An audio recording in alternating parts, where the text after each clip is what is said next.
Thank you, Maggie, and thank you, Conference. From driving a just transition for her region to the campaign for Northeast Rail, her vital work on refugee rights and trans healthcare, the Northeast could not have a stronger and more tenacious voice than our Maggie Chapman.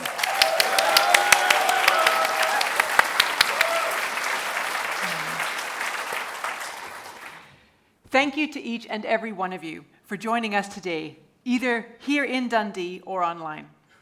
The last 18 months have been unlike any in Scottish Greens history. We've gone from being a party of opposition to a party of government, and have amplified our voice in all corners of Scotland after our record result in the council elections earlier this year.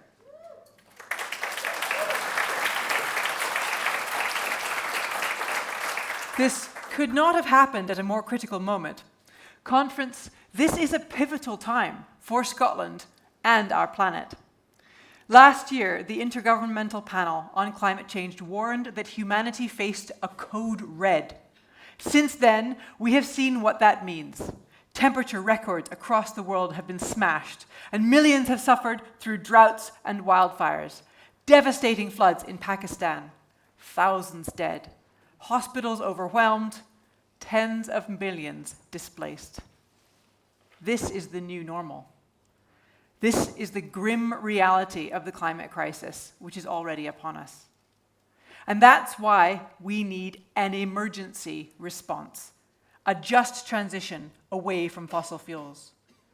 That is what Scottish Greens in government are doing. This week, we announced the first tranche of the £500 million Just Transition Fund for the North East and Moray, vital funds that will help create green jobs and support communities in their journey to net zero. We are investing in active travel and public transport with record funding for walking, wheeling, and cycling infrastructure, a local bus fund, and £5 billion to decarbonise our railways. We are delivering record funding, record investment in recycling, and I am taking forward the Circular Economy Bill, which includes a ban on the destruction of unsold goods. We have established the groundbreaking £60 million Nature Restoration Fund, supporting projects all over Scotland, restoring our natural environment, investing in our rural communities. And we've reintroduced beavers. Yes.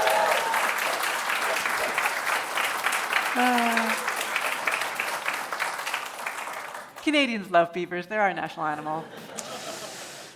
We have confirmed that the Scottish Government will no longer support new incinerators. Yay. Yeah. With the best will in the world, we could not have done this from the backbenches. These are changes that can only be made by Greens in government. With Scottish Greens in government, we can do far more to turn words into reality. Long-standing green policies turned into action. We are building a greener Scotland.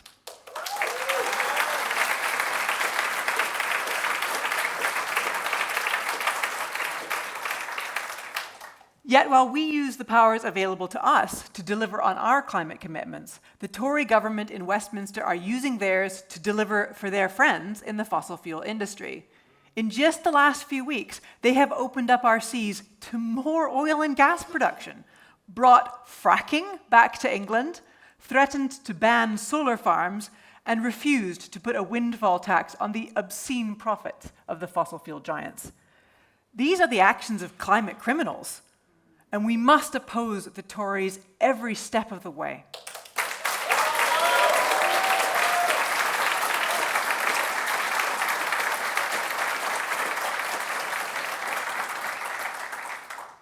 A transition is not just about moving towards something.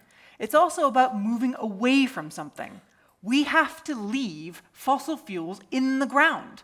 Fossil fuels in Scotland and the North Sea are no exception. That's why the Scottish Government opposed Cambo. That's why we will fight the UK government's reckless pursuit to extract every last drop of oil and gas. And that's why Scotland stands against fracking.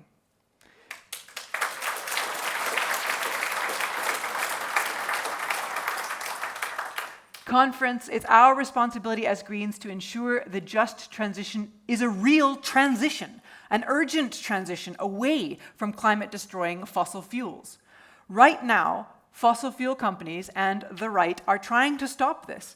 They say Putin's war is a reason to dump our climate commitments and bring back coal and fracking. Right now, the UK government is considering opening a major new coal mine in Cumbria. They have even issued a coal license in the south of Scotland. Make no mistake, this is Westminster climate denial. It would be the final nail in the coffin for UK's international reputation. It must be stopped. We in Scotland are willing to lead the way. And that is why I can announce that the Scottish Government is adopting our preferred position of no support for coal extraction in Scotland.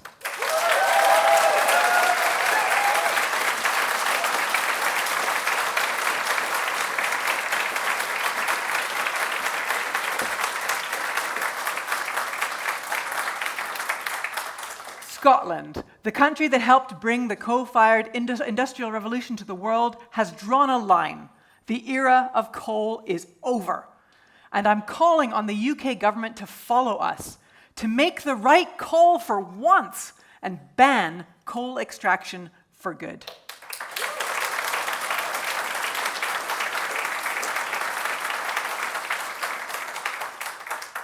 Conference, I thought Boris Johnson would be one of the worst prime ministers of my lifetime.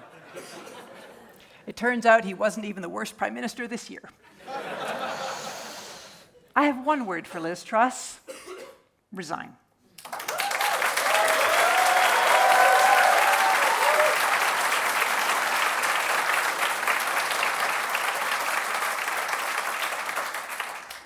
Despite the chaos, Scotland has no say. We didn't vote for Brexit. We didn't vote for Boris Johnson. We didn't vote for Liz Truss or her catastrophic mini-budget. We didn't vote for runaway inflation or skyrocketing interest rates. And we certainly didn't vote for cuts to benefits or tax cuts for millionaires. Labour and the Tories tell us that Scotland already has all the power it needs. But even the limited powers we have are now being eroded by a Westminster government that we didn't vote for. After Brexit, the UK government introduced the Internal Market Act, giving Westminster a new veto over the Scottish Parliament. Does that sound like the world's most powerful devolved government? We can do so much better than this.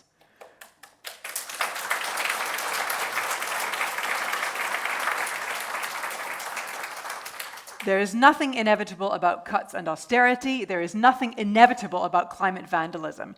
And yet, as long as we remain tied to a broken Westminster system, that is what we'll get.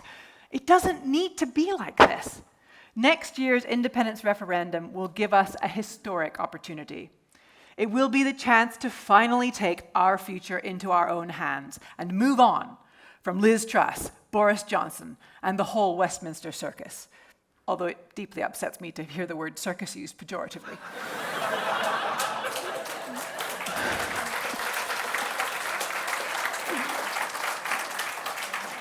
All the circus professionals I know are really disciplined experts. But I don't just support independence as a way to get rid of Tory governments. I support it because it will give us the best possible chance to build a fairer, greener, and better future.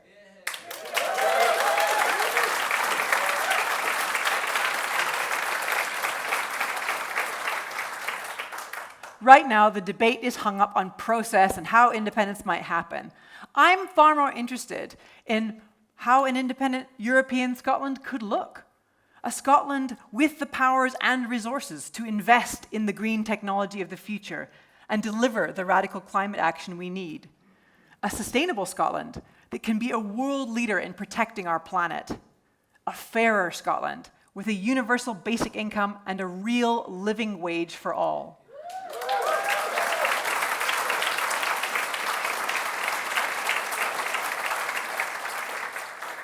a diverse Scotland that stands with marginalised communities and is at the forefront of equality. A Scotland that stands up for LGBTQ+ rights. A Scotland that proudly says trans rights and non-binary rights are human rights.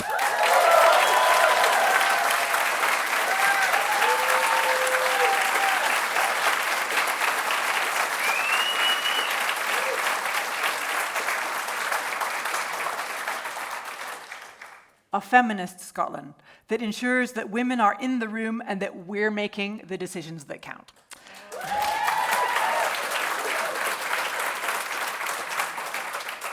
A happier Scotland with a 4-day working week and well-being at the heart of our economy. It's a long list, gang, here. I've got quite a long list here, gang. This is great. I love this positive vision for the future. A democratic Scotland where the power is in the hands of people and our communities. A Republican Scotland where the people are truly sovereign.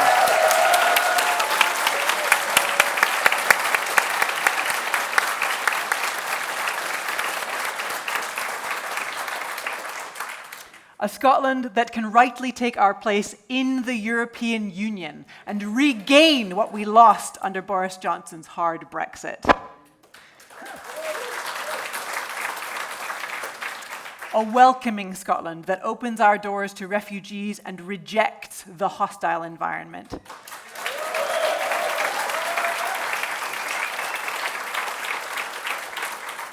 A Scotland that will stop arming human rights abusers around the world and finally remove the moral abomination of nuclear weapons from our shores.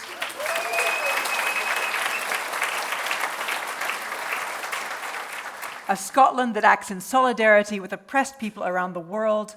A Scotland that stands with Ukraine.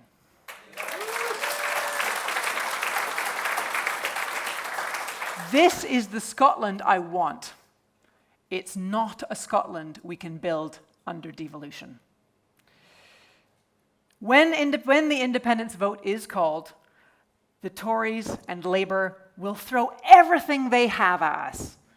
But I know we are up to the challenge. They will tell us that we're not good enough. They will spread misinformation and scare stories like they did in 2014. Back then, they told us voting no was the only way we could keep Scotland in Europe and enjoy the economic stability of the UK.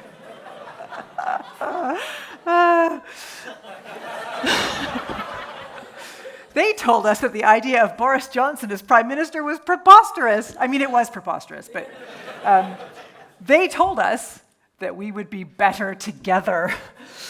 How do those words sound today? Our green vision for an independent Scotland's economy is a distinct one that works for people and planet. We will lay that out in detail through the publication of our own Green Yes papers in the coming months. This will build on the government's prospectus. Conference on Monday, the First Minister will publish the Scottish Government's economic prospectus for an independent Scotland. As a result of the Butte House Agreement and our presence in government, you will see a clear green impact. Independence is an opportunity for economic transformation, a chance to move away from the Tories' neoliberal crony capitalism that serves only the very rich at the expense of everyone and everything else. We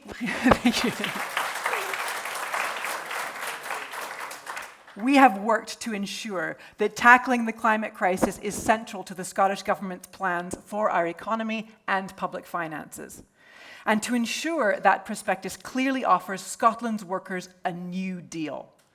The pandemic underlined just how badly the UK's economic system is failing workers. An independent Scotland will be different. With full powers over employment law, the Scottish Government will not only move immediately to repeal the Tories' 2016 Anti-Trade Union Act, we will expand workers' rights further.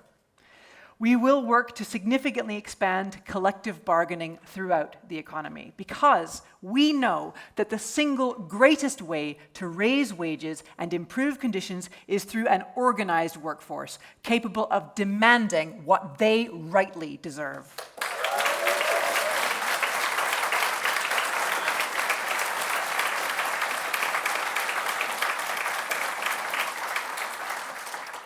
The future government of an independent Scotland will have the power to significantly improve the lot of workers. For example, the UK's level of statutory sick pay is the lowest of any OECD nation. For the Scottish Greens, bringing an independent Scotland up to the OECD average would be a major priority. This will increase sick pay to 7 times its current levels, ending the scandal of people forced to go into work when they are ill, and to do so simply because they cannot afford the loss of pay. Right now, we are living through the worst cost crisis for generations. Thanks to the Tories all across our country, here in Dundee and beyond, there are people and families struggling. It's a social emergency, and independence is the solution.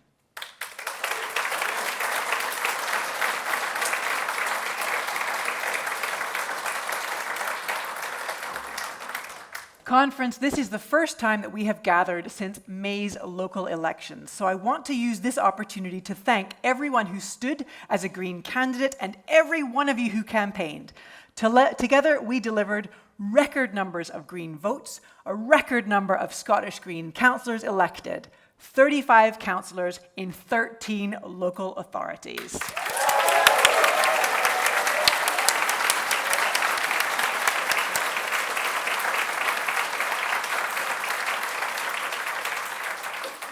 Greens even topped the polls in 6 wards in Glasgow, Edinburgh and Orkney. What a moment it was to see Councillor Holly Bruce come out top in Langside. That was amazing.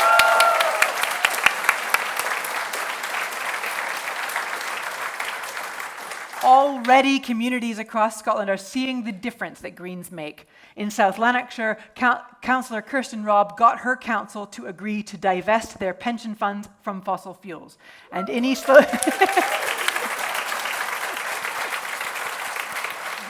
It's a long list here, work with me, team. In East Lothian, Councillor Shona McIntosh is following suit. In Murray, Councillor Drake Vanderhorn has become Murray Council's first climate champion. In Orkney, our 2 Green councillors have got their council to do more to deliver net zero. In the Highlands, our group of 4 councillors have already secured support for free local bus travel for refugees. In Glasgow, our record group of 10 councillors are already making a huge difference, including making the cycle lanes and pedestrian space created in Glasgow during the pandemic permanent. Yeah. And in my hometown in Edinburgh, the Green councillors are working hard to protect their communities from a Labour administration propped up by the Tories. And don't forget how close we came in so many other wards, like here in Dundee, where Tanya Jones got 10% and came within 90 votes of being elected. What a strong place that puts us in for the next time around.